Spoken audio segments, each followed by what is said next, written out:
4 మంది లొంగుబాటు ముగిసిన ఆపరేషన్ కగార్ భారీగా ఆయుధాలు కిలోల కొద్దీ బంగారం కోట్లాది నగదు స్వాధీనపరుచుకున్నట్టుగా కూడా ప్రచురించడం అయితే జరిగింది. మనకు తెలుసు కేంద్ర ప్రభుత్వం ఆపరేషన్ కగార్లో భాగంగా మరి మావోయిస్టు రహిత భారతదేశాన్ని చూడాలని ఎప్పటి నుంచో కూడా చెప్తూ వచ్చింది. దానికి డెడ్ లైన్ పెట్టుకుంది 2026 ఎండింగ్ కల్లా. కానీ ఇప్పటికే కూడా ఆపరేషన్ కగార్ సక్సెస్ అయిందని అమిత్ షా లాంటి ఉద్దండులు చెప్పడంని దీన్ని మనం గమనించవచ్చు. ఎటువంటి పరిస్థితుల్లో కూడా నక్సల్స్ అనే దాన్ని భారతదేశంలో ఉండకూడదని కేంద్ర ప్రభుత్వం బలంగా కోరుకుంటుంది. ఆయా రాష్ట్ర ప్రభుత్వాలు కూడా దీనికి సహకరిస్తారని మనం గమనించవచ్చు. నక్సల్స్ ఫ్రీ ఇండియా నినాదం సాకారమైందని కేంద్ర హోంమంత్రి అమిత్ షా ప్రకటించారు. 4 దశాబ్దాలకు పైగా సాగిన నక్సలిజం చరిత్రలో కలిసిపోయింది. నక్సల్స్ రహిత భారత లక్ష్యంగా కేంద్రం చేపట్టిన మిషన్తో మావోయిస్టు తిరుగుబాటుకు తెరపడింది. ఉమ్మడి ఆంధ్రప్రదేశ్లో 1980 దశకంలో మావోయిస్టులపై పోలీసుల ఒత్తిడి నిర్బంధం పెరిగాయి.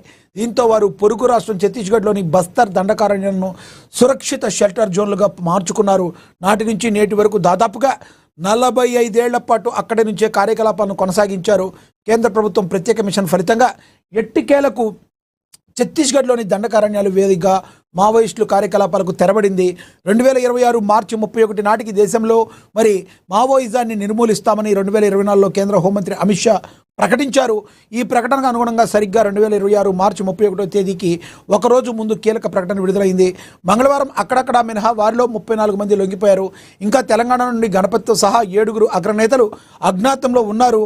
అనేక ఎన్కౌంటర్లు, మందుపాతర్లు, క్లైమోర్ మైన్స్ దాడులు, పేల్చివేతలు, ఒక రకమైన రక్త చరిత్ర, ఒక ప్రాంతంలో ఒక దశలో సాగిన సమాంతర పాలన చరిత్రకు జ్ఞాపకాలు మిగిల్చిన నక్సల్స్ జరగకపోవడమే కేంద్రాన్ని తలవంచారు.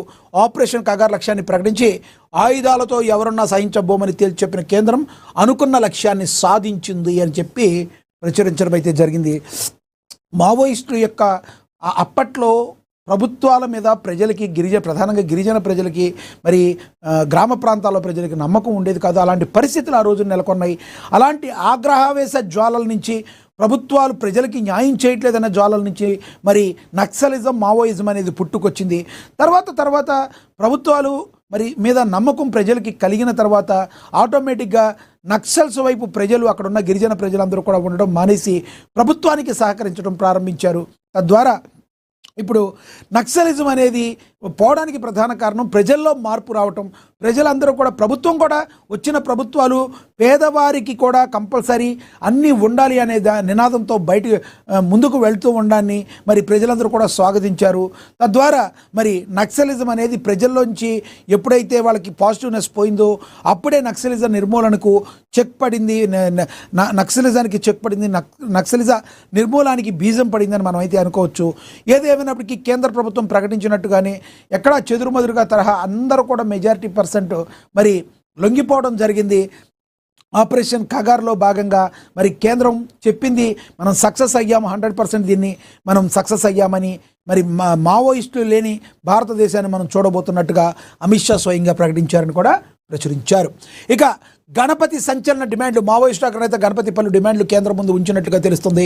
దండకారు నుంచి భద్రతా బలగాలను ఎత్తివేయాలని, పోలీస్ బేస్ క్యాంపులను ఎత్తివేయాలని, ఏళ్ల తరబడి కేంద్ర కారాగారాల్లో మగ్గుతున్న మావోయిస్టు రాజకీయ ఖైదీలను బేషరతుగా విడుదల చేయాలని, వారిపై ఉన్నటువంటి కేసులను ఎత్తివేయాల్సిందిగా కేంద్రం ముందు గణపతి డిమాండ్ ఉంచినట్టుగా తెలుస్తుంది. ఆదివాసీ ఖైదీలను కూడా విడుదల చేయాలని కోరినట్టుగా తెలుస్తుంది. మార్చి 31తో దేశంలో నక్సల్స్ ఉద్యమం దాదాపు ముగిసినట్లేనని కేంద్రం భావిస్తుంది. అయితే ఇంకొందరు అగ్రనేతల ఆచూకీ కూడా లభించాల్సి ఉంది. క్షేత్రస్థాయిలో మెజారిటీ % పోయినప్పటికీ ఇంకా కొంతమంది ఉన్నారు, వాళ్ళ ఆచూకీ మరి లభించాల్సి ఉంది అని చెప్పి మరి చెప్తున్నారు. మావోయిస్ట్ అగ్రనేత గణపతి అయితే వాళ్ళు డిమాండ్లు అయితే పెట్టడం అయితే జరిగింది అని కూడా ప్రచురించారు.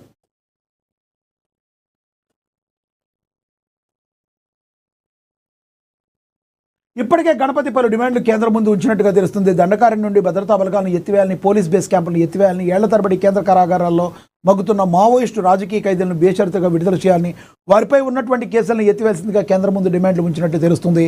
ఆదివాసీ ఖైదీలను కూడా విడుదల చేయాలని కోరినట్టుగా తెలుస్తుంది. మార్చి 31తో దేశంలో నక్సల్స్ ఉద్యమం దాదాపుగా ముగిసినట్లేనని కేంద్రం భావిస్తుంది.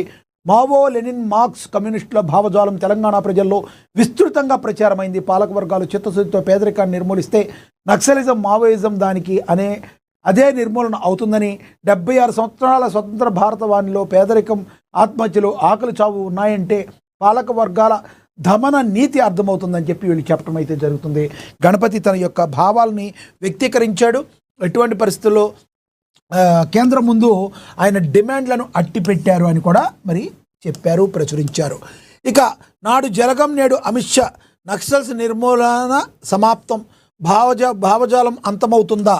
నక్సల్స్ని అయితే నిర్మూలించారు, కానీ నక్సల్ యొక్క భావజాలం అనేది అంతమవుతుందా అనే దాని మీద కూడా ఒక ఆర్టికల్ అయితే రాయటం జరిగింది. మరి చూడాలి, రానున్న రోజుల్లో నక్సలిజం నిర్మూలన తర్వాత కేంద్రం అనుకున్నట్టుగానే ఉండిపోయిందా, నిర్మూలన అయిపోయిందా, లేదంటే ఆ భావజాలం ఇంకా ఉందా అంటే దానికి అది కంప్లీట్గా నిర్మూలన అవటం కుదరదు. కానీ ఎప్పుడైతే పేదల పాలిట అందరికీ కూడా సమానమైన న్యాయ అవకాశాలు ఉన్నాయో ఆటోమేటిక్గా నిర్మూలన అవుతుంది. అలా కాకుండా నొక్కి పడేస్తాం, తొక్కి పడేస్తాం అనే విధంగా ప్రభుత్వాలు ఉంటే మరి యొక్క ఉద్యమం ఏదో ఒకటి స్టార్ట్ అవుతుంది అనేది కామను. ఇది జీవిత చక్రం, దీని నుంచి ఎవరో కూడా తప్పించుకోలేరనే భావన మరి అందరిలోనూ ఉన్నమాట వాస్తవం. ఇక కేరళకు సీఎం రేవంత్ రెడ్డి నేడు ఎన్నికల ప్రచారం, మంత్రులు కూడా కేరళలోనే ఉన్నారు.